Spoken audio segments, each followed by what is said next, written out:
So I think we're live. I always say that because you never really know. Well, not with the new The new Facebook because it's still swirling, right? So we're kind of like, are we live? But I'm pretty sure we are, and I see other people do that too. In fact, I saw Jordan Stanley Payne do that the other day.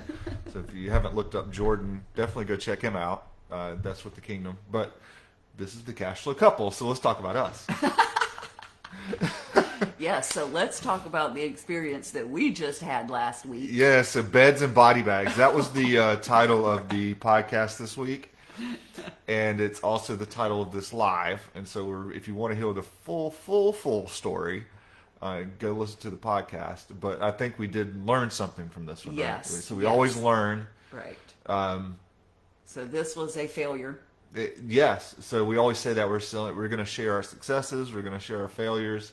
And currently we're reading a book that one of our mentors is having us read. And it's called... Well, I don't want to share my secrets. I'm not going to share the book with you. Oh. I'm not going to share the book with you. You have to come in for the secrets. But it's nothing you probably haven't heard before from other people. It's fail faster. Fail faster. That's how you get to success, right? So this was a failure. Most people don't share these for some reason. I think it's because they want to look good. And another thing I've heard from the same mentor is... You can't look good and learn at the same time. Correct. So every time you learn something, you're going to look bad, and then you're going to learn, and then that's how you get better. Well, we thought we were looking good. Right. So that's kind of the point. So give a brief... We thought that we were doing the right thing. Yeah. However, in the guest's mind, we're like, yeah, we're doing it. We're getting it done. Right. And the guest was like, you suck. Yeah, basically. Yes. Yes. Which is, I find kind of humorous, but it isn't humorous because it happened. It happens. So for the long story, go listen to the podcast. But here we're just going to give a brief replay of what happened. Yeah, you're good at brief because you start right in the middle. Right. John, every time I tell a story, John's like, okay, start at the beginning. Apparently I don't start at the beginning. Okay. No, she doesn't. So I'm going to try to start at the beginning. No, don't, because it'll make it longer. Okay. Do normal Wendy. Okay. All right, normal Wendy. So we had these guests check out at one of our places, and somebody else was checking in the same day. And we didn't know that the bed was broken until like 2:00 in the afternoon when the cleaners messaged us and said, hey, the master bed is broken. 2:26 to be precise. 2:26. Because I remember it, I was like, we got an hour and a half. Because people checking at 4. But yeah, go ahead. So, bed's broken. Yes. In the master. New guests are arriving in an hour and a half. Holy shit, what do we do? Can I say shit? You just did twice. Holy crap, what do we do? So, John had some things that he had to do. He had some people to mentor, and because we do that too.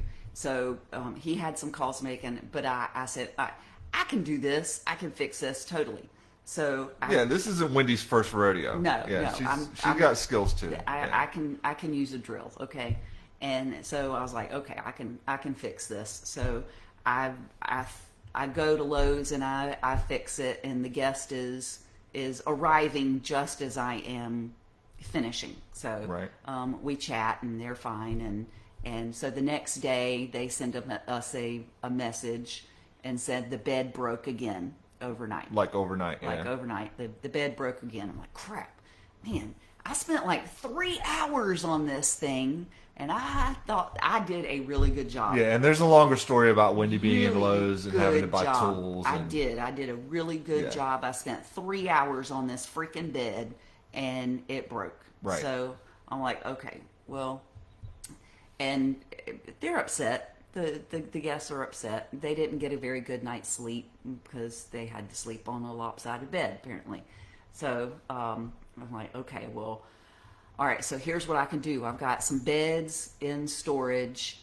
We just happened to, because we just closed down 2 units. And so I was like, okay, I'll go switch it out. Yeah, we've got extra furniture. That's the easiest thing to do, right? We couldn't repair it. Let's just replace it. Let's just go replace it. So I find somebody in our network who can move this bed for me like this afternoon. Great. That we've used before, and Great. So it's always good to have people to call. I'm for telling sure. you. Yeah. And he's my moving man. So I call my moving man like, hey, can you go take this old broken bed to the storage and get that bed, that other The king replacement, size bed yeah. in storage and go set it up for me. He's like, yeah, sure, I can do that. So he brings the new bed, and he can't figure out how to put it together. Okay. Actually, what happened was He brought the wrong hardware. we have a queen size bed in the storage area too. He accidentally grabbed the queen Hardware, but the king bed, yes. So he had to go back to the storage area. Take that one back, because Wendy's like, okay, just don't use that bed. Right. And so we have another bed that's just the frame, right? It doesn't have a headboard or a footboard. It's not pretty. It's just a metal It's frame. just a metal frame. It's like, let's do the simple one. Okay, so right? I was like, Yeah. okay, well, let's just do the simple one. Surely can figure that out, right? So he goes back to the storage unit, puts the other bed back in storage, and of course it's all the way in the very, very back. So he's trying to dig around in the storage area, and he finds the frame and takes it back over there, and lo and behold, he's missing a middle piece and some extra hardware. Right. So he had 75% of it, but like is now missing 25% of this bed. Okay. All right. And by this time, the guest is livid. Yeah, they're not happy because They yes. are so upset that people are trompsing in and out of the unit. And But in our mind, we're like, dude, we're getting this fixed in like 2 hours. Right. Like, what else do you want? all of this happens in a span of like 3 hours. Right. I'm like, come on, let's look at the positive here, bright side. I'm trying to get you a good bed to sleep in so that you have a good night's sleep, right? For sure. No, that's not the way the guests saw it. Right. So he goes back to the storage unit and has to root around in the storage unit to find the hardware that he needs. And the cross piece, and the middle cross piece. So finally finds it, goes back over there, gets it set up, bam, he's done. And he messages me and says, I'm done. It'll be $375. I said, great, I'll pay it.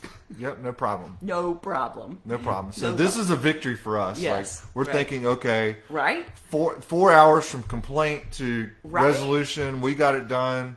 Awesome.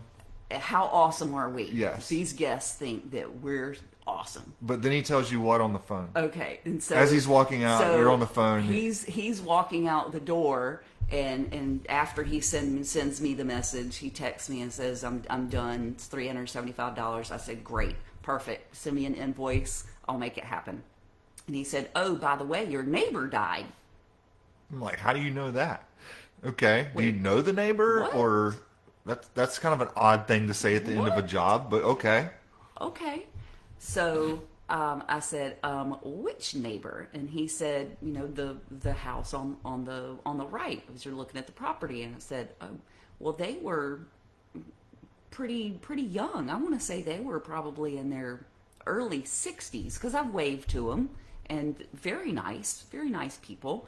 And he said, yeah, they just brought somebody out in a body bag, and the police are parked in front of your house. Right. So I immediately get on the cameras and I see, and the cameras that we have are situated to show entrances. This is something that we teach and that we've learned is, you got to cover your entrances. Well, it was the house on the other side. So I'm not even looking at the house with the dead person. I'm looking at the other side, and there's at least 3 police cars parked on the side of the street. No telling how many are actually in front of the actual Right. house. Right, next right? door. Not to mention the fire truck and the ambulance and Right? the coroner. I don't know who else was there. And I'm like, And so I've got this mental image of, okay, these guests are pissed at me anyway. right. Oh, Because dear God. for whatever reason they didn't like that their bed broke, which I understand. And for whatever reason they didn't like that we were fixing it, which I don't understand yet, but I think there's a lesson there. And then to kick it off, there's body bags coming out of the house next door. Oh God! And you can't help but laugh at something like this. It's like, well, I'm kind of glad all of that happened to the same person, because if it, hey, only one reservation was ruined. Right. Multiple reservations. So sure enough, there's somebody had died next door, and they were bringing him out in a body bag, and the police are parked in front of our house. Yeah, in our mind, we're like, oh crap! Was there a shooting? Right. Did somebody get knifed? Right. And I was thinking, well, why would the police be there? But apparently that's normal. Normal. Somebody dies at home and it's not in a hospital situation. Okay. And the I police didn't know come, that. which I understand, because they want to see, Got it. was there foul play or something like Got that. it. Now I get it. I understand. Apparently that. that's normal, but I didn't know. yeah, in my mind, I'm like, great, Right. there was a shooting next Right. door, or Right. or whatever, right? In the midst of all this other. So he says yes, they're bringing him out in a body bag, and there's police everywhere. So this reservation was just a dumpster fire. And I don't even know if the guests knew that. I don't know. They never said anything about it, but I'm sure they noticed. Well, let me finish the story then, because as soon as he got done, like as soon as he walked out the door, they took a picture of the bed and said, well, this is how he left it. Because I think he didn't make it up. Or it could be, I did notice, hey, it's against the wrong wall. Right, so it's Because supposed to be like this, but it was But turned he like this wouldn't against- know that, right? There are 4 walls. You've got a 25% chance of putting on the right one. He's not a decorator. He was just there to put the bed up. So, yeah, I get it. He put it against the wrong wall, and he didn't make it up because, well, I don't know if I want somebody making my own bed in the middle of a virus. But anyway, so that happened, and they never did mention the body bags or anything. Nope, they never did. But they left right after that, so Yes. they had to have noticed. Yes. But had that to. was their thing. So we Police were actually still there. we fixed the problem, and so from our perspective, they told us about it. We fixed it within 3 or 4 hours, and then as soon as we fixed it, they said, "Yeah, not good enough," and they left. Yep, sure enough. Pieced up on out of there. And they left, and they requested a refund of their entire stay. Yes, for the whole thing. Yep, So sure enough. So what can we learn from that? Because we could just sit around and complain and be like, guests suck, right? But I think because there's always something to learn. Yes. There's always something to learn, even if it's not your fault, even if, whatever. I think you always have to be of the mindset that There's always room for improvement. there's always room for improvement. The buck always stops here. Right. Right. So Right if something here. didn't go wrong in my business, I could take the mindset of it's somebody else's fault or it's something I couldn't control, but I always feel like there's something. There's something I could have done. And actually, I think about that in Austin. Even if somebody rear ends me, my first thought is, okay, did I stop too quickly? Or did I do something erratic that was not normal in traffic, right? So I'm always kind of trying to do that because I think it's important as a mindset thing to improve. Otherwise, you're just blaming everybody else for everything else. Right, and you're just a victim your whole life. Right. So the conclusion that we came to was that what we failed to do was give the guest options. Yes. So we were gung-ho about fixing it as quickly as possible. We were gung-ho about, obviously, the problem is there's a broken bed. Let's go fix it now. And obviously, we will be rewarded in the guest's eyes by fixing it as quickly as possible. Right. Which Not all so much. sounds reasonable, Yeah. but what we failed to do was confirm that Yep. with the guests themselves. So Yep. what we should have done is said, hey, here's option A, we can do this. Here's option B, we can do this. Here's option C, we can do this. And maybe one of those options is, hey, if you just know that sounds good, you can cancel your reservation. That's fine. But here's the Yep. cancellation policy. Probably where I would have gone with that. Right. But nevertheless, I think the failure that we had was in that department. That Right. Not giving the guest options. And we chose what to do for them. Right. Because we thought it was the best thing. Which I still for think it was them. the best option. That's what I would have wanted. Me too. And Me too. that's why we did it, probably. But at the same time, I think that's super important to ask. So it's one of those never assume things. Yep. and never guess about what somebody else wants or how they would like the issue resolved. It's a good lesson. It is a good lesson to learn. So I think that's what we pulled away from it. You got anything else to say no, about that? I think that's exactly how I felt about it, and what I learned from it was, don't assume that guests want what you want, because they don't always. Right, and we have a situation going on currently. That's right. That we'll tell you about next week. That's right. Because it just keeps coming. It just keeps coming. So at one of our units right now, we have a honeybee swarm that has decided to take over one of the recycling bins outside one of our houses. Oh my God. But because we had that experience last week with the body bags and the beds, we were able to handle this one better. Yes. And it's because we didn't go into it saying, well, those people sucked, right? We said, okay, let's learn something from this, and let's make this better this time. And this one's actually going to be a really good resolution, I think. So. But we're going to have to tell you about it later. Yes. Because it's not done yet. It's currently going on. Right. Stay tuned. So we'll see. Stay tuned. We'll see for the next exciting episode. Yes, if we've actually learned anything or not. Beds, body bags, and bees. Right. Beds, body bags, and honeybees. Oh, that sounds like a great book. We should write that. We should write that book. Oh, that's great. Coming soon to Barnes & Noble near you. Right. Or Amazon. Right. So we hope that you also learned something from our failures, and yes, there's always something.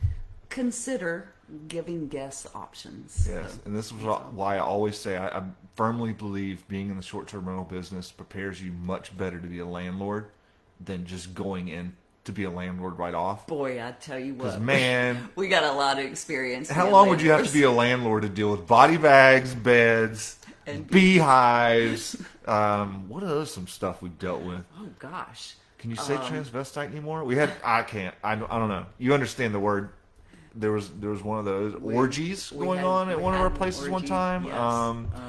What else have we dealt with? We had some bad parents. Yeah. The people that would leave their toddler and go partying. That was fun. That was fun. And they charged back. I know all about chargebacks on credit cards now. Drug dealers. We've had. Drug dealers. Yeah. Now we're scaring people. Yeah. Oh, yeah. We should probably be quiet. Yes. These are very few and far between. Keep in mind we've hosted thousands of people, so these are things you can just pick out, but it doesn't happen often. One day we'll do story time. That's a good idea. One day we'll do story time. Story time with John and Wendy. But yeah, the idea of having somebody for 12 months in a place is just like, that sounds super easy now. Yeah. Piece of cake. You only got to talk to them like every once in a while. Exactly. Like one reservation. Yes. But yeah, one a year. What? One a year. I know, right? It's too easy. Yeah. So anyway, hopefully you got something out of that. Go listen to the full. Listen to the full episode. It's really good. On the podcast, you'll get the whole. You'll appreciate it. Yeah. Yes. You'll get the whole story. Yep. All right. So stay tuned for the bees. Yeah. So bees next time. Bees is next. We'll tell you about bees. Bye.